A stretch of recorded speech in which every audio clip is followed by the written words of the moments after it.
আসসালামু আলাইকুম। আশা করি সবাই অনেক ভালো আছেন। আলহামদুলিল্লাহ আমরা অনেক ভালো আছি। তো যাই হোক আজকে কিন্তু রান্না করতে আইয়াই পড়ছি একটা ছোট্ট ভিডিও নিয়ে আপনাদের সাথে শেয়ার করতে। তো কি আর কইতাম বুঝেন না, যখন রান্দা না পারি তখন যে মাইসে কত কথা শোনাইতো বুঝেন না কি কইতাম।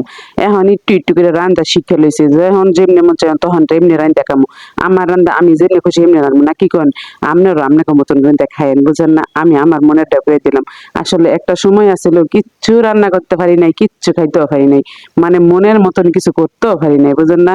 এই যে মাছটি ভাজদাছি এই মাছগুলো কিন্তু আমার না বাজ্যা খাইতে মন চায়, কিন্তু এই যে আমার জামাই লেগে পারি না, না বাজ্যা কোনো মাছ রান্ধে এর কাছে ভাল লাগে না, কি কইতাম। এর লেগে মাছ আর একটু হালকা পাতলা ভাজা দিয়ে রান্ধি, মানে বুঝতে যে না এটা ভাজ্যে রাঁধছি বুঝেন না, নইলে আবার খাইতো না, মুখ ঠমকান্তা থাকবো বুঝেন না, কি কইতাম। তো ঘরের বেড়া মানুষ যদি মনে করেন যে না খাইয়া বইয়া থাকে তখন কেমন লাগে কোন। আমরা তো বেডি মানুষ একটা মরিচ পিস দিয়েও ভাত খাইতে পারি, কিন্তু বেড়া মানুষ কি আর পারে। এর লেগে হের মন মতন একটু রান্ধি আর কি বুঝেন না। তো যাই হোক বেড়া মাইসের লেগে একটু মজা করে রান্ধতেছে আজকে লতি তরকারি। তো আজকে কিন্তু আর চিংড়ি মাছ ভাই করে ছোট ছোট করে কাটতে দিতাম না, বড় বড় করে দিয়ে দিম, কারণ আমার করে সময় নাই বাসায়, মানে এত কাজ করতেছি, মাছ কাটা বাছার সময় নাই। এর লেগে কইছি যেমন পারি এমনই রান্নবো, তুমি কোনো কথা কইও না, আমি যা রাইলে তুমি তাই খাইবা বুঝছো। এই যে শুনেন বেড়া মাইসেরা মহিলা মাইসেরা এত চাপ দিয়েন না রান্দার লাগে, পরে কিন্তু ভালা ভালা রানতে রানতে একদিন আপনাকে কথার ছোটে একটা খারাপ খারাপ রান্না রান্না শুরু করে দিব বুঝছেন। খারাপ হইলেও মাঝে মাঝে একটু প্রশংসা করেন, প্রশংসা পাইলে মহিলা মাইসেরা জীবন দিয়ে হইলো এটা ভালো করার চেষ্টা করে বুঝছেন। মনে করেন বিশেষ করে আমি আমার মতন যারা আর কি তারা।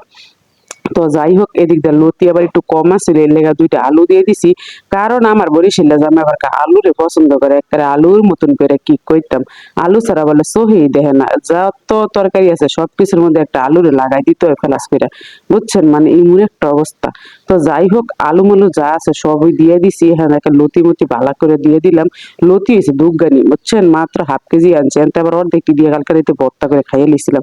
এর লেগে আরো কইমা গেছে কি কইতাম, লতির ভর্তা যে কি মজা লাগে। আপনারা যদি না খাইয়া থাকেন তো সরি, না খাইয়া থাকেন তবে আমার মতন করে বানায় খাইয়া দেখেন, বিশ্বাস না হইলে একবার খাইলে দ্বিতীয়বার খাইতে মন চাইবো বুঝছেন। লতি তরকারিতে ভাত খাইতে যে কি সহজ, কি ফোলাফানের যে সহজ করে খাওয়া যায়, একের মুহ দিলে খালি গিলে, মুহ দিলে খালি গিলে, এমন একটা অবস্থা বুঝেন না।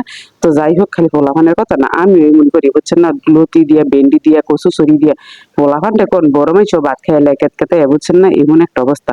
তো যাই হোক আজকে কিন্তু বড় বড় সরি চিংড়ি মাছ দিয়া এই যে লতি রান্না করতেছি, আপনাকে সবার দাওয়াত। অবশ্য লতি একটু কম সমস্যা নাকি, একটু একটু করে দিয়ে খাওয়া মনে। তো যাই হোক লতি কিন্তু একটা সুন্দর করে রান্না বান্না শেষ।